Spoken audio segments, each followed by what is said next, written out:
स्वागत है एक और धमाकेदार वीडियो में। तो भाइयों और बहनों, आज हम एक ऐसे सफर पर निकलने वाले हैं जो आपके होश उड़ा देगा। आज हम एक ऐसे सवाल का जवाब ढूंढने वाले हैं जो इंसानों को सदियों से परेशान करता आया है।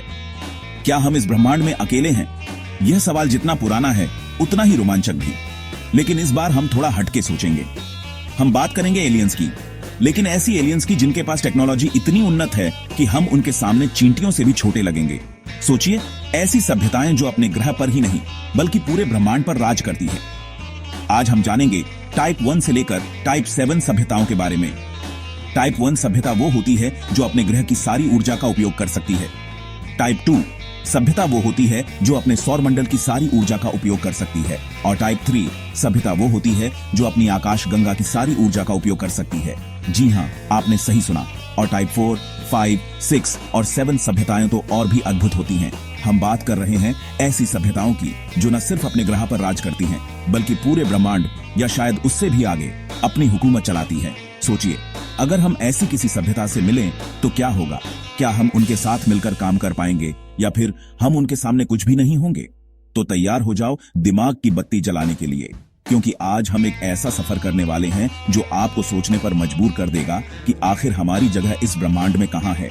तो चलिए इस अद्भुत यात्रा की शुरुआत करते हैं और जानते हैं उन रहस्यमयी सभ्यताओं के बारे में जो हमारे ब्रह्मांड में हो सकती हैं। सबसे पहले टाइप 1 सभ्यता। ये वो सभ्यता है जो अपने ग्रह के हर पहलू पर पूरी तरह से नियंत्रण रखती है। ये वो लोग हैं जिन्होंने अपने ग्रह के रिसोर्सेज पर पूरी तरह से महारत हासिल कर ली है। मतलब, ये लोग अपने ग्रह के हर प्राकृतिक संसाधन का सही और प्रभावी उपयोग करते हैं। सोचो, भूकंप, सुनामी, ज्वालामुखी, इन सबको ये कंट्रोल कर सकते हैं। ये लोग प्राकृतिक आपदाओं को रोकने और नियंत्रित करने में सक्षम हैं।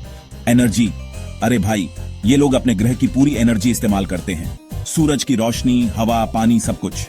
ये लोग सौर ऊर्जा, पवन ऊर्जा और जल ऊर्जा का उपयोग करके अपने ग्रह को चलाते हैं। और ये कोई काल्पनिक बात नहीं है दोस्तों, ये सब कुछ वैज्ञानिक तथ्यों पर आधारित है। कुछ वैज्ञानिक मानते हैं कि हम इंसान अभी 0.73 पर हैं। मतलब कुछ ही सदियों में हम भी टाइप 1 बन सकते हैं। हम अभी उस दिशा में बढ़ रहे हैं। लेकिन आगे बढ़ने से पहले एक बात याद रखना, ये तो बस शुरुआत है। टाइप 1 सभ्यता की यात्रा की शुरुआत है। असली खेल तो अभी बाकी है मेरे दोस्त। टाइप 1 के बाद और भी रोमांचक चीजें आने वाली हैं। टाइप 2 सभ्यता के बारे में जानने के लिए तैयार हो जाओ, जहां एनर्जी का मतलब ही बदल जाता है। टाइप 2 सभ्यता वो है जो अपने तारे की पूरी ऊर्जा का उपयोग कर सकती है। अगले चैप्टर में मिलते हैं। तब तक सोचते रहिए कि हम कैसे टाइप 1 सभ्यता बन सकते हैं। अब बात करते हैं टाइप 2 सभ्यता की, जहां एनर्जी का सोर्स होता है एक पूरा तारा। जी हां, आपने सही सुना। ये लोग अपने तारे के चारों ओर एक विशालकाय ढांचा बना लेते हैं जिसे डायसन स्फीयर कहते हैं और उसकी सारी एनर्जी सोख लेते हैं। मतलब, जितनी एनर्जी हमारे सूरज से निकलती है ये उससे भी ज्यादा इस्तेमाल कर सकते हैं। सोचो, इतनी एनर्जी से ये क्या क्या कर सकते हैं। शायद टाइम ट्रैवल, टेलीपोर्टेशन या फिर ऐसे हथियार बना लें जिनके बारे में हम कल्पना भी नहीं कर सकते। लेकिन रुकिए, कहानी अभी खत्म नहीं हुई है। टाइप 3 सभ्यता तो इनसे भी कई गुना आगे है। अगले चैप्टर में जानेंगे कि वो कैसे पूरी आकाशगंगा पर राज करते हैं। अब आते हैं टाइप 3 सभ्यता पर, जो पूरी आकाशगंगा पर राज करती है। ये सभ्यता इतनी उन्नत होती है कि इसके पास अनगिनत संसाधनों का भंडार होता है और ये अपनी तकनीक का उपयोग करके आकाशगंगा के हर कोने में अपनी उपस्थिति दर्ज कराती है।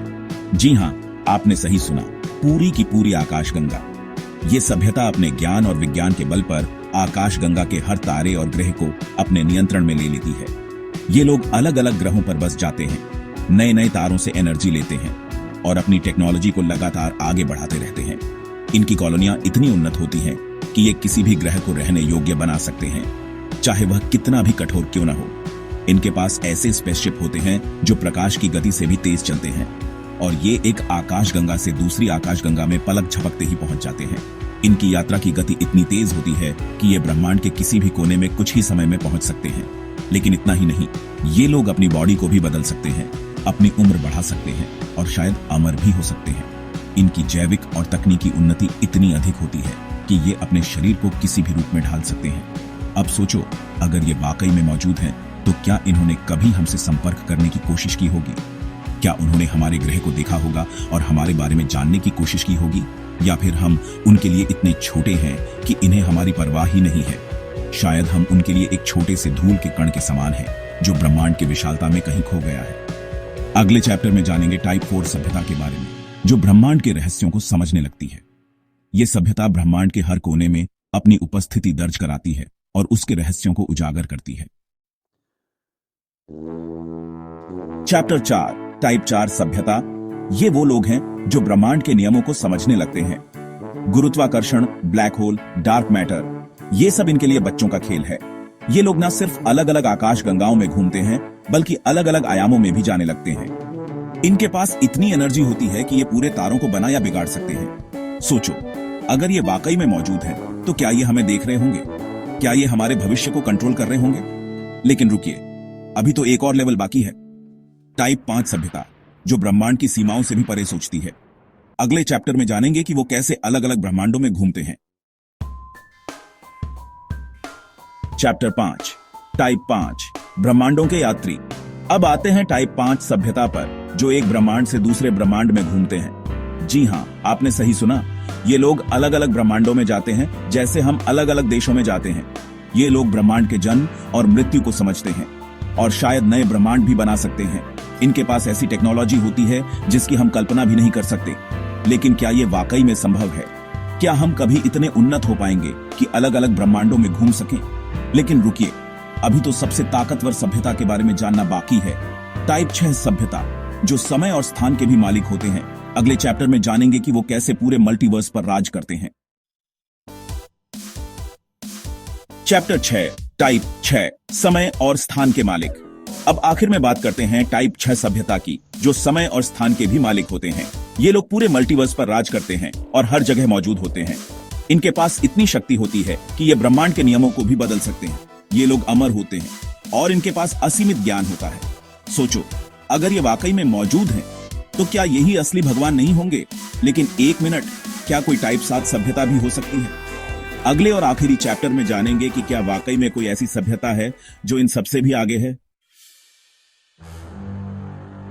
चैप्टर 7 टाइप 7, क्या वाकई में कोई इससे भी आगे है? तो भाइयों और बहनों, अब आते हैं आखिरी सवाल पर। क्या टाइप 6 से भी आगे कोई सभ्यता हो सकती है? कुछ लोग मानते हैं कि टाइप 7 सभ्यता वो होती है जो खुद ही ब्रह्मांड का निर्माण कर सकती है।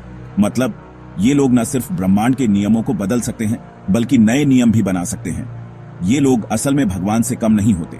लेकिन सच क्या है? क्या वाकई में कोई टाइप 7 सभ्यता है? ये तो हम नहीं जानते, लेकिन एक बात तो तय है, ब्रह्मांड बहुत बड़ा है और इसमें अनगिनत रहस्य छुपे हैं। तो भाइयों और बहनों, उम्मीद है आपको यह सफर पसंद आया होगा। तो ये था हमारा आज का वीडियो। उम्मीद है आपको ये जानकारी पसंद आई होगी। अगर आप भी ब्रह्मांड के रहस्यों में दिलचस्पी रखते हैं तो हमारे चैनल को सब्सक्राइब करना ना भूलें। अगर आपको ये वीडियो पसंद आया हो तो लाइक और सब्सक्राइब करना ना भूलें और कमेंट में बताएं कि आपको कौन सी सभ्यता सबसे ज्यादा दिलचस्प लगी। धन्यवाद।